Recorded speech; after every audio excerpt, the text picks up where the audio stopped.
play Achilles well in the jungle. Gino picks Gino stuff. I mean, this squad, I feel like, should play to their identity, and I hope that we'll see that here in these picks and bans as E United already take away the Shiba Lanka. Gino, a.k.a. Athena 2018. That was the guy that he came in really trying to make a statement on with this Luminosity roster. I wouldn't be too surprised here to maybe even see Luminosity trying to go for the Athena as a first pick selection for themselves, but leaving it open just means that E United, there's a strong possibility they take it for themselves. And I like them banning this Achilles away. It's a very strong pick for LG and in the meta as well.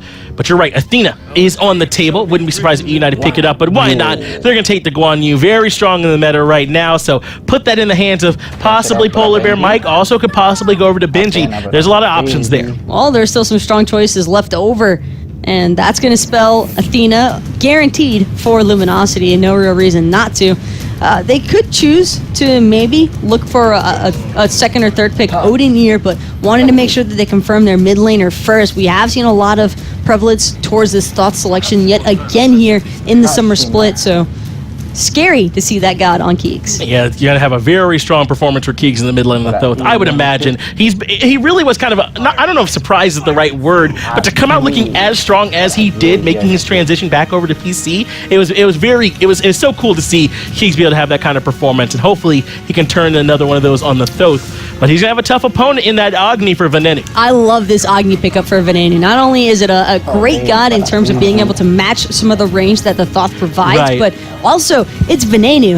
This is a god that some might not remember, but it was probably one of the original guys that Venenu first started picking up, I believe, when he made that original transition into the mid lane. He's been doing excellent ever since then. A big part of why they were able to win at Worlds in particular. Venenu really turned in a strong performance for them, and he's been doing it ever since. It is going to be into that Odin, though, so right now, most of E United, really all of them, are going to struggle getting outside of that Odin cage, but we've seen it before. You can't just pick Odin because it has a good matchup. You got to make sure the follow-up is there. I think this was to be expected, and that's part of the reason why E United also chooses to go for the Agni, because you want, as much as the enemy team wants AoE damage to cover the ring, you also don't want to have to worry about AoE damage occurring while you're still inside of it trying to punish anyone from the enemy team who's in there. It essentially ends up being where I could almost see this Odin ring working against Luminosity to a certain extent if they're not super careful with the timing.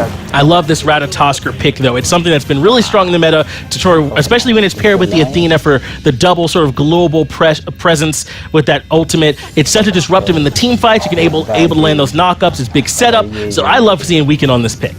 The Daji, though. I love the Daji.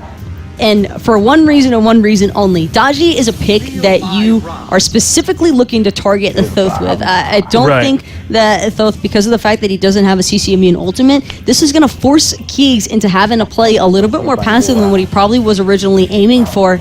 And now Luminosity are going to have a lot of concerns in terms of can we keep our Thoth alive? And it's also not a bad matchup into the Odin, not just being able to use the Trickster Spirit, but going up onto the Powwow, right? You're not going to be worrying about whatever nonsense is happening inside the cage. Daji is very safe in that way in the jungle. So a good matchup into the Thoth and a good defensive option into the Odin. The response, though, from LG is going to be to put Clout on that Rom, a pick that we know he likes to play. Very strong late game hunter. E United's draft has me sold, though. I liked a lot of the original picks that we saw coming forward for Luminosity, and we're like, oh, that's really good. And then you see the response from E United, and you're like, oh, that's even better.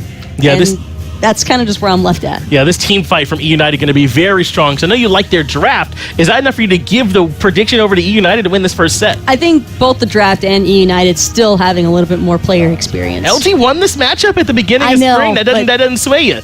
It doesn't sway me. All right, well, let's see if LG can kind of tap back into that magic that worked for them way back in week 1 of spring. Casters, go ahead and take it away. Thanks a lot, guys. Hopefully that's not how the game starts. Thanks a lot, guys. Tom and Tully here to bring you our second matchup of the day. E United versus LG is a spicy one. Because E United obviously have the trophy in their bedrooms, but LG was able to take advantage of them in the spring split. I'm looking at these two specific junglers when it comes to this matchup. Scream against Weekend should be a very aggressive one. Daji for Scream, also Ratatasker for Weekend. It's going to be that global pressure that he might need to allow the setup for Keeksmate playing the Thoth. We saw how well Baskin played the Thoth last set. We'll see if Keeks can do it in this one. I'm not saying Keeks is Baskin or in any scope like that, but I think Keeks is one of the stronger standout mid laners in our league, despite the fact that he's a little bit newer. He certainly has the talent, and like Taco said, he's probably a little bit underrated. But with this one, LG versus the E United squad, who's going to wind up on top? That's the question we posed to you guys in Mixer chat. Let us know in the poll, and we'll touch upon that during the game. How about you personally, Toli? Where do you feel like this one's going? I mean, considering the way LG struggled against Trifecta, it's difficult to say how they prepared against the United. Two different teams of two different play styles. As we head into the first game, LG needs to figure out a way to shut down the momentum of the United, because Scream is definitely one that thrives when he has that early game lead. And not only is it going to be an aggressive assassin out of the jungle, but you're looking at Benji piloting his very comfortable Kukulkan. That said, Kiki is also on his very comfortable Odin, so we'll see how that one works out. Last year at DreamHack Valencia, players were saying that Kiki is one of the better Odins around. What he used to do was actually make those rotations happen in the dual lane, trying to set up his other players. I think he was involved in that Trifecta squad with Snoopy and whatnot, and being able to just make those assistances and get the dual lane ahead, because he's a very selfless player. He doesn't really care if he gets ahead, Kiki, in that matter. He just cares about the other lanes instead. That's generally always been sort of his mentality, whereas Benji is the opposite end of it. Benji's going to be on the opposite end of the poll as well. 74% the folks at home think that Benji is going to be the one on the winning team. I guess it's less about Benji, more about United. But Benji certainly has been very, very potent. He's going to pop the sprint here, Toli. What can you tell me about this move? Just 1 minute. That's all it's going to matter. He thought he was a little bit too far away to receive the full experience benefit, and doesn't want to falter against an Odin that thrives more in the early game than he does at the late. So any sort of advantage Benji can get, whether it's, you know, keeping up in the levels against Kiki's Odin, that'll give him the slight edge, just to make sure he doesn't falter behind early. So that sprint going to be used early. Interesting to note that it is a sprint. PBM taunted out of his Towelo Assault. That can definitely be one of the cruxes of Guan Yu. Very powerful pick, but the fact that his Towelo can be interrupted so easily is certainly a problem. It is, but the thing of the matter is, with a cooldown reduction at the later stages, that's not going to be an issue. If Athena is using her taunts to stop PBM from using Towelo Assault, well, Athena's not using the taunts to engage for the rest of the team, unless the target will be PBM, which could easily be the case. And that one's going to be interesting to keep an eye on for sure. Don't forget, Towelo Assault does more than just damage. For those of you saying, well, he's in the support position, why would he be doing it? It also strips protections, which is a very big deal. Scream trying to get cheeky there, anticipating Weaken's attempt to invade the enemy jungles, hides behind it, and just scares away, goes boop. And on top of the protection shred, you're looking also the way that it bunches up minions together. A little bit of a taunt there onto PBM, but the follow-up damage from Panic Cat with a red buff. Very respectable. Cloud eating also the Heavenly Banner. Needs to back on out there. Very difficult to deal with a Hachiman that has so much range with that Heavenly Banner. Panic Cat feels like he hasn't been as impactful as he has in the past. Yes or no, do you agree? And how and why? I don't necessarily think that Panic Cat faltered at all. He's still the same old Panic Cat looking for the plays happen. Now, he's not the same blinking Artemis player the way he was of yesteryear, but times change, and looking to slow down the pace of the game with the map being wider, with farm being more valuable. It's more important to make sure you min-max every sort of PvE farm before you look for the aggressive blink PvP. So he's gotten a little bit more farm focus. He's certainly refined his playstyle a little bit, but I just feel like his impact on the battlefield isn't what it used to be. Now that could more be a conversation about where the game is headed, where it's much more jungle and mid lane focused. It is more jungle focused, on top of the way Benji just plays in the solo lane. He's usually the one zoning so far away and making the plays that it diminishes what Panic Cat is really doing anyway. So if there's other players doing what they need to do, well, Panic Cat's still kind of shooting people in team fights this weekend, thinking about whether or not he wants to gank with that through the Cosmos. He will. Yeah, up in the sky, here he comes. Taunt's going to grab two players. Ratatasker a little too far away to get either player in the knockup, but PBM gets stunned, dashes away. Nice heal. Panic Cat can't turn it around. A failed gank for Weekend. Just was not in range, I think, of the third swing on the knockup. Unfortunately for Ratatasker, whenever you're using Through the Cosmos, certain walls will kind of prevent you from getting to where you really want to be. So he probably had to zigzag in an awkward position, which he definitely should have been in range, but those walls, man, it hurts. So it looked like Gino might have just went way too early, but I think you're right. I think you're on the right track where just kind of the pathing was a little bit screwy. Pink's coming out for the left side of the map, but at the end of the day, I think Clout will be fine there by himself for the moment. It's going to be a matchup of the mid-mages outside of these junglers when we're looking at both Keegsmate, the Thoth, and Venenu's Agni. I think that's why the Thoth was picked so early.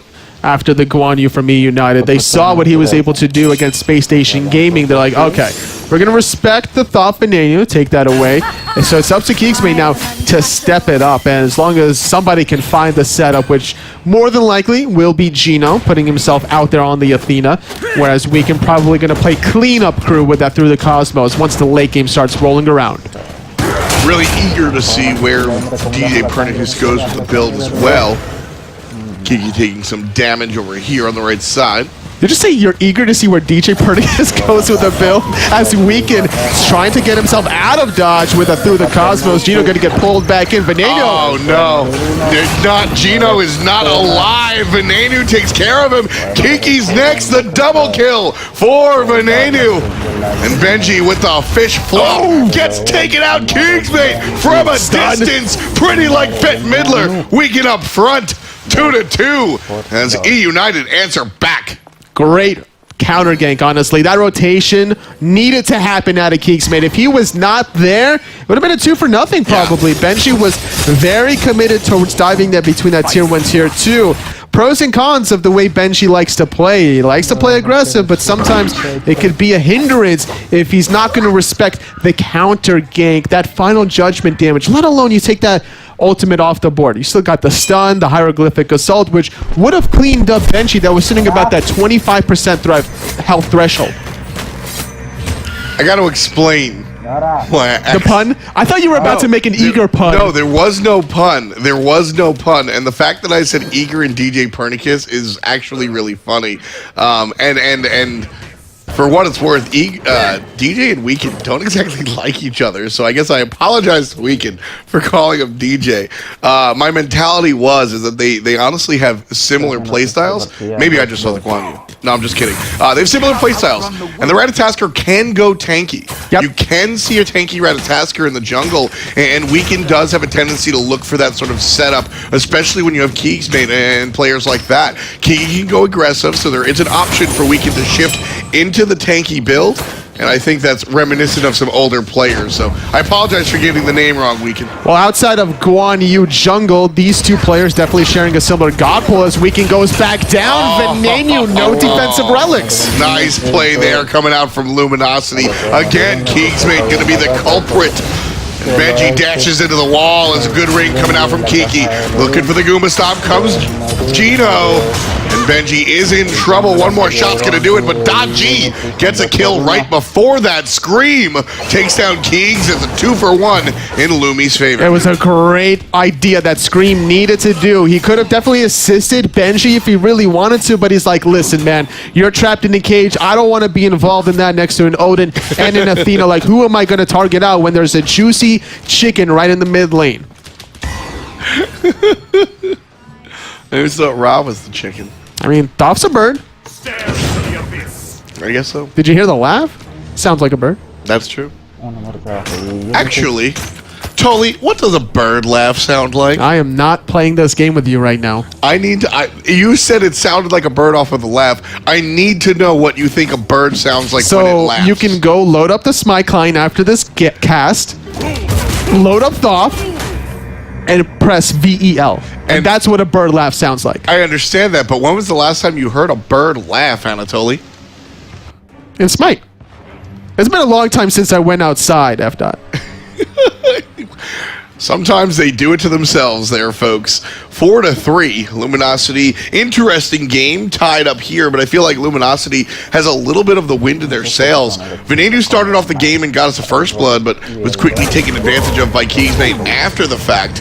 And now Smite, the first one to hit level 10, and he seems to have been more impactful in the very short game number 1 that we've had so far. More aggression from Luminosity as they're kind of grouped up, barely avoiding that one was PBM. His spidey senses were tingling about that one as the corner was just narrowly dodged. And LG gonna go back to the right side mid. Harpy's like, all right, maybe next time PBM. Scream jumps into the middle of 3 separate players, looking for some chains, grabs nobody in particular. Polar Bear Mike, however, does use the ultimate. Now he's going to be talked into Weekend's knockup, but a heal and a dash. These teams are not afraid to get in the thick of things. Weekend without an ultimate is relying on Defender of Olympus, but it wasn't enough to save him. Kiki trapping 2 in the cage. Smite, though, still has Final Judgment. Channels at PBM very low. And he's going to try to wiggle his way through. Triple taunt coming out from Gino. And he's going to finish off the enemy support by himself with a nice dash. Gino has been looking very good. You heard Taco kind of tongue-in-cheek make fun of the Athena pick over and over again. But at the end of the day, Anatoly, if he's going to play like this every time he has Athena, do it. Oh, Panic Cat forced to use the mounted archery just before the CC was applied. Great timing to hold on to those purification beads. And at the end of the day, after the scuffle, trading out the support for the jungler favors out EUnited. PBM will always take that trade. I don't know, they use keyboards, not scuffs. I see you, Thomas. We're in the SPL. Going back to You're right. Going back to the important question I was asking earlier, though, Toli. What does a bird laugh sound like? I'm gonna need you to reenact this. I can't. My vocal cords won't allow it. All right, well, I'll have to figure that one out. If you guys have ever heard a bird laugh, please tweet at IG Anatoly on Twitter, and maybe you can help us out there, because I don't think I've ever heard a bird laugh. Just look at Raw. Look at Thoth, man. The evidence is in the pudding. Okay. Pudding? The pudding. The pudding. You never heard that before? No.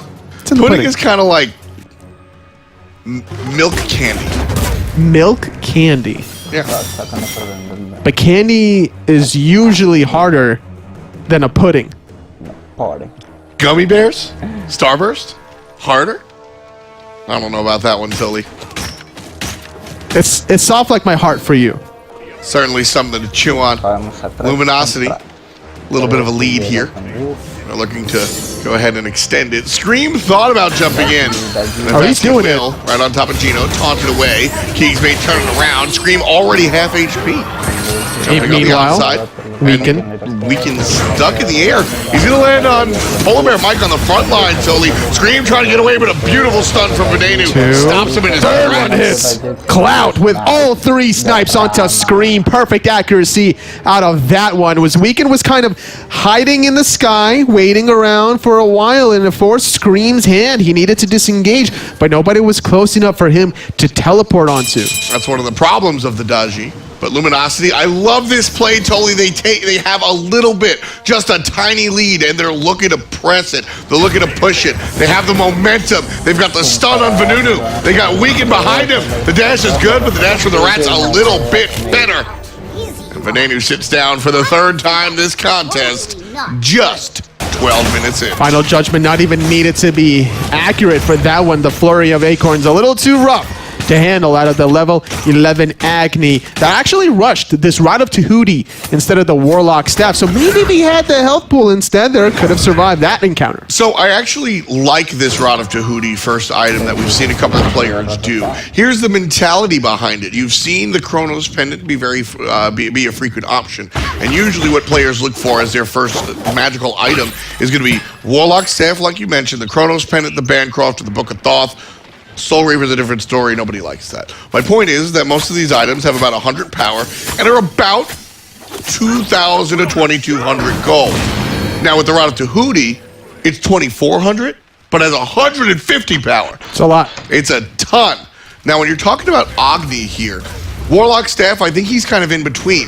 There are characters that you absolutely want the health pool on when you're talking Isis or Hell when you're in the middle lane, and there are characters that you just want raw power on, like a Scylla. And I think Agni's in between. You can kind of pick it and choose it. So I do like this choice for Venenu, and that's a little bit of insight into that Tahuti pickup. The problem with doing this non-defensive glass cannon style is you're not respecting Luminosity's aggression potential. Weekend can easily dive the backline between the Blink, through the Cosmos. Same idea with Kiki that also picks up the Blink. He's looking to trap you in, and there's no Phantom right now. So if you're not available with an Aegis to bail you out, you're not going to receive any healing from the Guan Yu within that cage. You're just a sitting duck, so you need that maximum health pool to just buy you that moment's notice. I will say, I'll play devil's advocate and side with Venenu real quick. I don't think that the couple of extra 100 HP saves him there. He gets jumped on by the entire team. Scream looking to turn things around. We'll find a chain, but no pull. So I think really what it comes down to is that with this burst composition from Luminosity, the extra health from the Warlock staff alone probably isn't enough to have him survive getting jumped on by all of these characters, whereas the early 150 power might enable him to kill them before they kill him. If that's the possibility, then you need to make sure that you play too far back to the point that no one is ever going to go on you. Scream needs to bait himself out a little more. Benji and PBM need to be in the front line, or just have Venenu kind of peel back further. You know, playing the Thoth day in and day out might lead you to believe you have more range than you actually do. Agni has a decent amount of range on top of himself, but not compared to the Thoth. So that's something that he needs to kind of slow down, reassess how he's going to play out game number 1, because currently he's 2 levels behind Peaks Mate, and a really fed Thoth is scary to handle in the right hands. Not to mention, the Venenu choice of Agni does have the dash. We'll see where the build goes, though. Looks like he's going to be building into the Chronos Pendant next, which I don't hate. A little bit extra cooldown on the Agni. I don't think it's what we normally see on the Agni, but I do like it. It's definitely important to get as many bombs available in those late game encounters. The stun setup can easily follow up between Panic Cat's damage if anybody's next to those 2 squishy hyper carries. Meanwhile, a little bit of a grouping from Luminosity towards this Gold Fury. They grouped up about 2 minutes ago and didn't pull the trigger. Now, tons of pinks coming out in the mid lane because Benji's making the rotation. A couple of players from Luminosity already standing there in the middle lane. Kiki was thinking about rotating back to the Soul lane, but with Benji's presence in the mid lane, he has to make that half rotation, figure out what he wants to do. You can't allow your team to have to defend 4-on-5, and with teleport available, he can still make the rotation, kind of teleport back to the Soul lane, or vice versa. Make the teleport happen in the mid lane while still farming in the Soul lane. It's a game of chicken between these 2 teams as they're figuring out who's the confident one to do the Gold Fury, because between Scream and Weekend, you know they're looking for the plays. Panda Cat here in some trouble, but it's going to be Weekend in the sky that might put even more trouble on the board. Here goes Polar Bear Mike looking for the reversal. Chain's not going to grab anybody. Gino gets stunned, that's it. Panda Cat does get ticked by Keeks. Claps in the sky as well, Toli, but he can't find the third shot. Panda Cat just barely able to survive. Gino taunts him back in, but Keeks Mate already falls to Scream going back in. Venenu on the backside drops the bombs, but Weekend dashes and blinks past him. Scream falls, 2 for 1. E United on the retreat. Wonderful play there by Weekend. Just heads up. Miscommunication there, I think, from the Luminosity boys. That was the problem of Benji not being involved in the team fight. E United's Venenu using the beats, dashing away. PBM doing the damage because Benji will now make the rotation, turning the tides. Cloud is only going to rely on his basic attacks. He's with like 2% mana. And that rotation is just a go-away rotation. Not really looking for any kills, just trying to provide a little bit of pressure relief. Scream had a very small window to actually catch Weekend with the chains. He caught him during the Flurry of Acorns, which doesn't really allow you to use your Purification Beads. So if he snap canceled that ultimate immediately after applying the chains, that would have been a free pull, applied the stun, and maybe get the kill. Set into motion. 18.5 or just about 15 kills in total, so a rather active game. 2/3 of those belong to LG, who I think a lot of people would consider to be the bottom card in this matchup. Right now have control of the game as far as gold is concerned, albeit very slightly. Sub 1,000, so I think we're more akin to calling that a tie. But it feels like they've been a lot more active because of the kill count. Both of these teams have been very active, and it's the junglers engaging. Scream looking for the blinks, engages, but it's always onto Gino, I've noticed. It's always on the Athena because he's doing one of two things. Number one, he's baiting Weaken's ultimate every single time that Scream engages, and that creates a lot of chaos and confusion. Also, in the voice communications that they're doing, that they're trying to make the calls, and whenever you can jumble up those calls, the rest of your team can follow up. Big plays here for Keeg's mate. The early Divine Ruin, I think, is a very, very nice look. A lot of mages kind of don't like building into it, but he understands the value of the utility and certainly will go for it. A little bit of penetration to follow it up, considering that he can easily reach Veneno. That's the only amount of damage that he needs. The healing from PBM, as long as he stays in the back line, that final judgment will be enough to seal the fate out of Veneno if the Aegis is not up. Got to be careful of that. Want to make sure that you have all of your relic timers in your head, or just observe your relic timers before you go into the battle. Left side, Gold Fury started up by Luminosity. Both solo lanes are slapping each other with pillows on the right side, while still LG doing this for free. PBM can't really do anything about this. Final Judgment didn't even need to be used. Enough vision around the perimeter to secure it for LG. A small lead, not one to write mom about, but it's still a good enough one to build off of. Sure. Yeah, I'm not writing mom that I'm graduating college just yet, but I'm certainly telling mom that I got into a program. 2,000 gold lead is a wonderful step to the later parts of the game. With this 2,000 gold lead, you can look to find the smaller objectives, turn that into a 5K gold lead, which I personally think is the spot where you can start to take fights and have the overall advantage. This is risky. United pulling the Pyromancer in front of the Sentry out of LG, and that's what they've been able to get the advantage of with the gold lead. Is all the vision control. These little sentries are what's making or breaking these objectives, as Benji in a 1v2. Not going to eat too much trouble with a tanky Odin and a tanky Athena, as he's the level 19 Kukulkan, highest in the game, right tied with Clout. Veneno only level 16. Certainly got to deal with that one. Kiki can jump over the gank here. Be safe under his tower. Level 19 is in direct opposition. Lock him in, but still certainly not enough damage to kill him. Benji very, very tanky. Yeah, man, PBM, well, it's about to negate this damage with just about 2, maybe even 3 heals. Just a little damage check out of Kiki, more than anything. He wasn't expecting to kill this level 19 Kukulkan that has so much physical defense, but still enough to deter Luminosity with the timing to do the Pyromancer pull on the left side. Cloud is split pushing in the tier 2.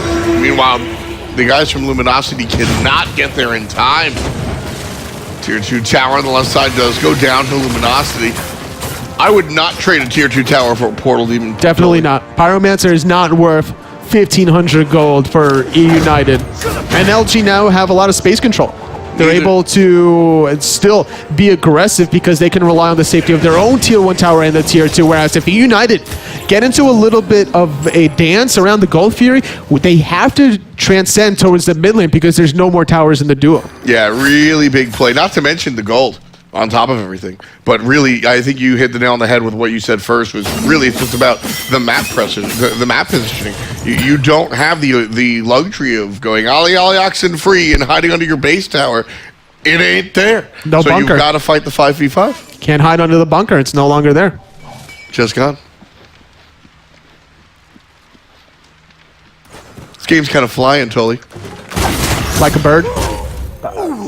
If you told a bird a joke, how would it respond? It would laugh. And how would like that any sound? other normal entity would. What would that sound like? I've received some tweets.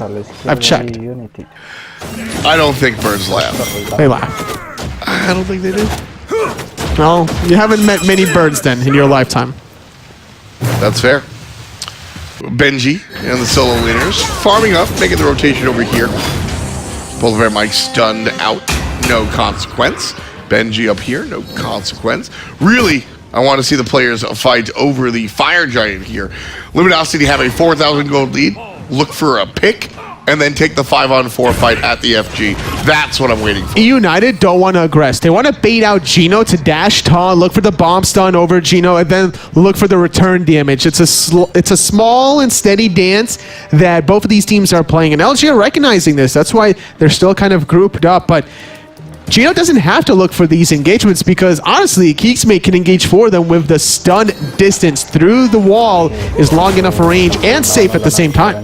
Athena, onto the left side, will turn around.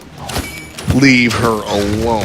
Now the blue team underneath the tower. Here comes Kiki. Blinked in, and the Phantom is chased out of Guan Yu. Wonderful ring to really force those options. It was just a bait. Waking on the backhand side. Going to knock up to Scream. Going to use his ultimate. Catches Kiki right before the jump in a 5-on-1. He's going to survive, though. Oh, my goodness. He gets out of there by the skin of his teeth. Kiki exits stage right.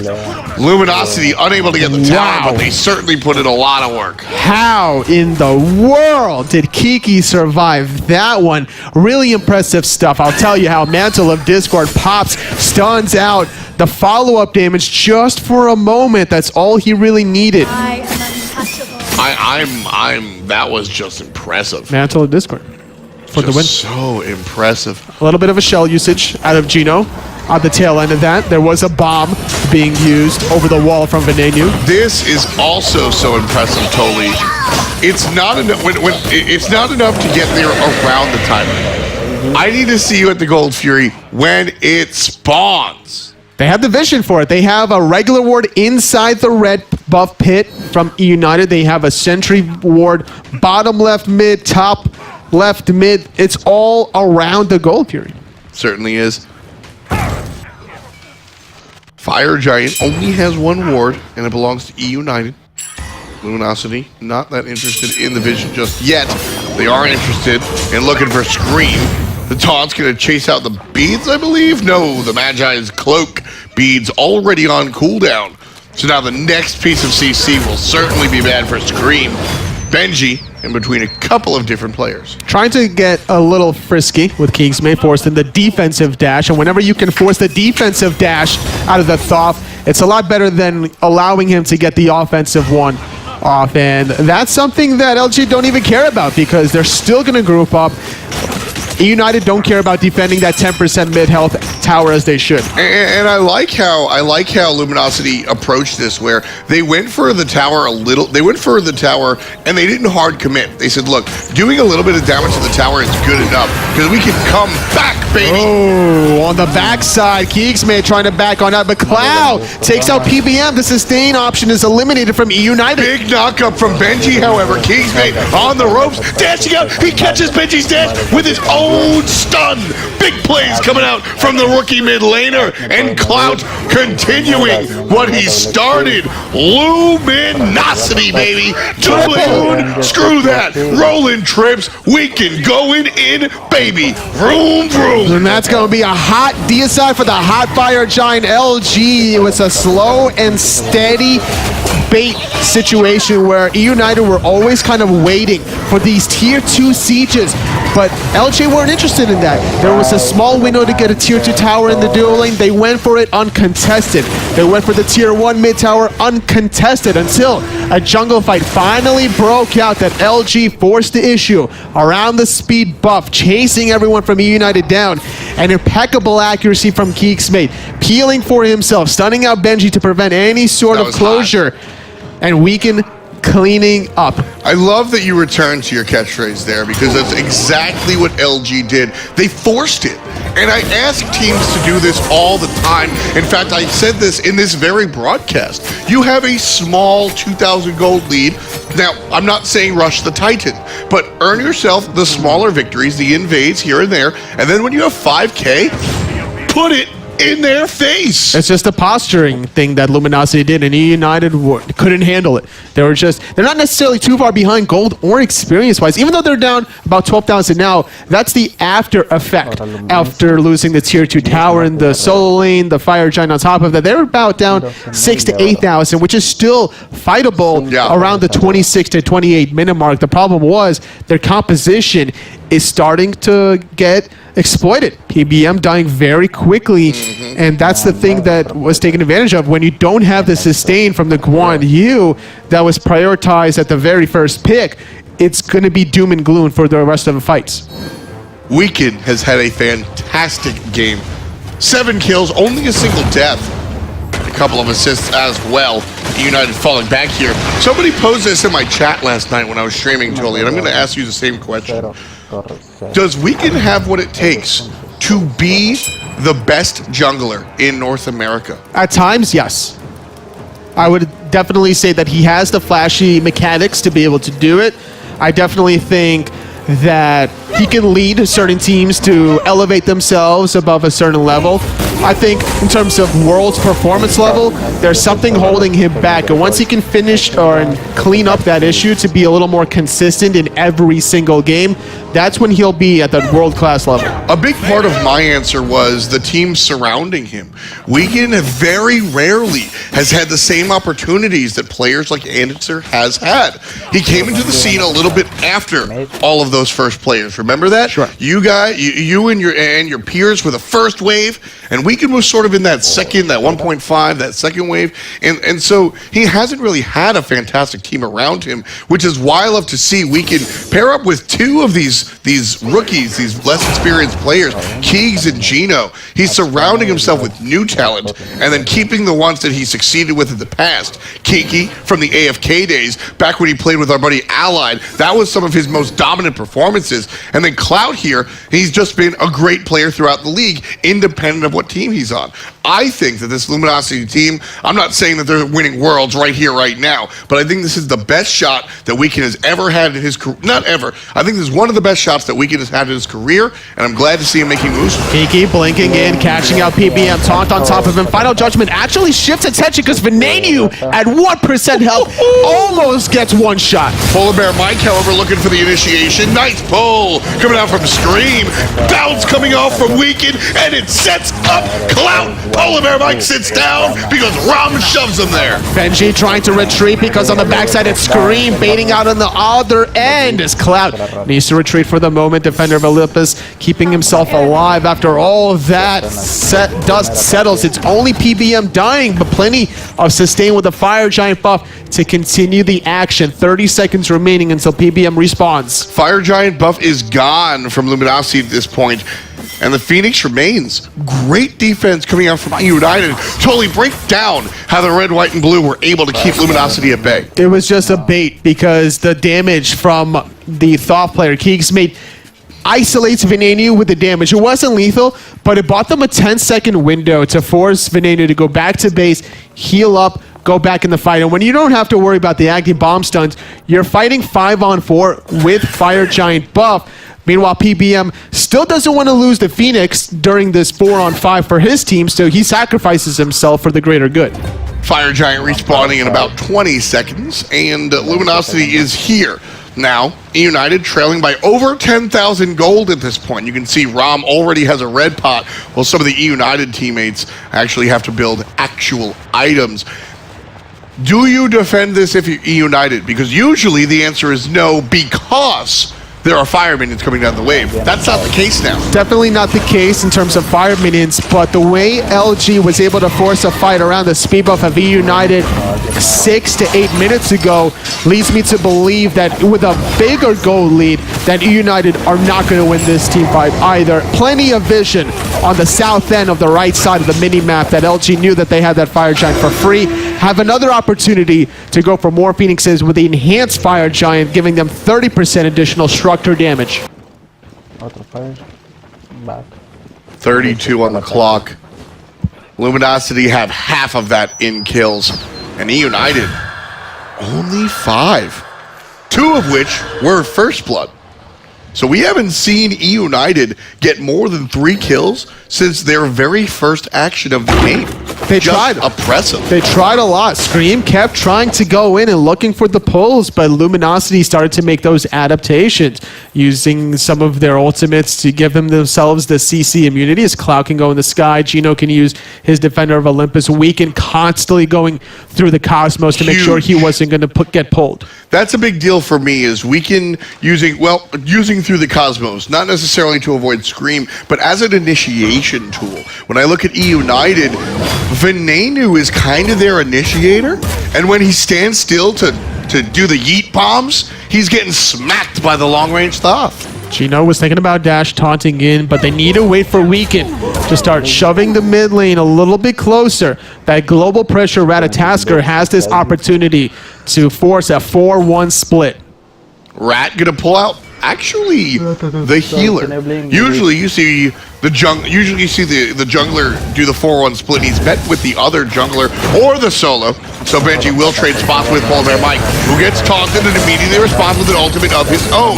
Kingsmate love the positioning way to the right, and Clout making it rain from the sky, but still good defense coming out from E United. That said, Luminosity were able to do some damage, and the Phoenix barely alive. All the beats still up from Luminosity. Cloud just needed to use that ultimate to keep himself alive, but that Phoenix almost fell very quickly, and Luminosity going for round 2. Gino taunts Venenu, he's so low. That's what I was talking about, Toli. Venenu tries to get the yeet bombs out to stun everybody, but he gets punished for it. Weekend going to avoid a punishment himself as he watches everybody else get grounded. Benji in trouble. Big time damage. Cloud sends him to his room. Scream trying to make it happen on the Cloud. He uses the Aegis to keep himself alive. Scream, though, getting some shots of himself. Kiki going to trap in PBF. No Phantom this time to get out of it. The damage around 4 members. Can't get it even on the horse. Meanwhile, Weekend moves towards mid lane. 2 Phoenixes dead. Only 2 E United members stand strong against 5 relatively healthy LG. This is crazy, Anatoly. Panic Cat just gonna get bursted down. Kill number 20 for Luminosity Gaming. Only the 3rd kill for Kingsmate? How is that correct? Wow. A lot of assists for the mid-thought player, and first game going to Luminosity. Great performance. Similar way they started off the spring split. Here's the thing, Toli, is that when Luminosity beat E United in the first week of the spring split, everybody said, all right, E United they weren't there yet. Sure. They were a little bit relaxed. They were a little bit rusty. And I said, sure. And here, well, E United aren't relaxed. They aren't rusty. They went to land. They looked good. They played. They cleaned it up towards the end of the spring split. And Luminosity still beat them here. They might be a little too comfortable, honestly, at the beginning of the splits. That might be the same case the way Energy start off a lot of their splits. They start off slow, they finish high, a little bit too slow, though, considering that Obey beat them on Europe's side. So if E United can't avoid these early losses, they might not even make it to this land. Here's the thing, though, for me, Anatoly, is how LG beats E United there. They didn't win. They didn't have the neck-and-neck game and win one team fight. They didn't okey doke and win a game they weren't supposed to. They beat the defending world champions by 20,000 gold. And the problem is, the players on LG keep getting better. This is a scary sight. It definitely is. The Odin, a little bit too strong to handle, I think, that they need to find an answer. Maybe Willish is the answer. We saw it in the Smite minor league when Cope ran that one, and I wouldn't be surprised if there's a hard switch in Game 2 picks and bans. Definitely agree with that one. MVP, let us know who it was. If you ask me, it's Mr. Shrek. Easy peasy. Weekend came out, just played the initiation role perfectly. I don't know what more you want from your jungler. Yeah, he made the plays happen. He made the adaptations against the dodgy that Scream was playing. Both of these junglers making the aggressive plays, but Weekend coming out on top. Well, this one was pretty cut and dry, but we need to give Finch something to do, so let's break it down. Yeah, thanks for giving me the honor to have a death there bestowed upon me by Tom Haverford, or Tom Baddinger, what? Tom Haverford from Parks and Rec. Well, we're out here. It's real high-res hours, Taco. Finch and Taco after LG grab a win. Can't even get names right in a world where United dropping to LG. Taco, tell me what happened. Was it just as easy as Kurt had a good game, or Weekend rather had a good game on the Rat? I think that Weekend had a great game on the Ratatasker, but there's something to be said about the teammates that he had following up after the fact. I know that Kurt set up a lot of good plays, and I get it. it's cool to hate on Weekend, and I think it's about time that people stop trying to, because this gameplay was excellent in game number 1 here between EU United and Luminosity. I think there's something to be said, though, for Keegs. For what it's worth, and for my personal take, I think that Keegs is the MVP of that match. That player damage was crazy high, and I think that Keegs did a phenomenal job making sure that his jungler's efforts were not in vain. Well, Taco, that may be what you think, but Mixer Chat does not agree. They voted. They see KDAs. They're like, oh, this guy had 7 kills. He must have been doing everything. And well, to be fair to them, Weekend was facilitating a lot of that damage that came out from not just Keegs, but Clout as well, especially in the early game. I mean, his rotations were so strong, or getting things started off for LG in a good way over here in the soul lane as well. But you're right, Keegs was fantastic to follow up. Keegs and Clout both, and we were just talking about that, in fact, before we even went into game number 1 there, where it feels as though Luminosity is not like the other teams. They don't need to play around their soul lane or even their mid laner. They can kind of rely on their duo Hunter, because Clout has really escalated himself as a player, I think, in comparison to some of the end gameplay that we saw out of him.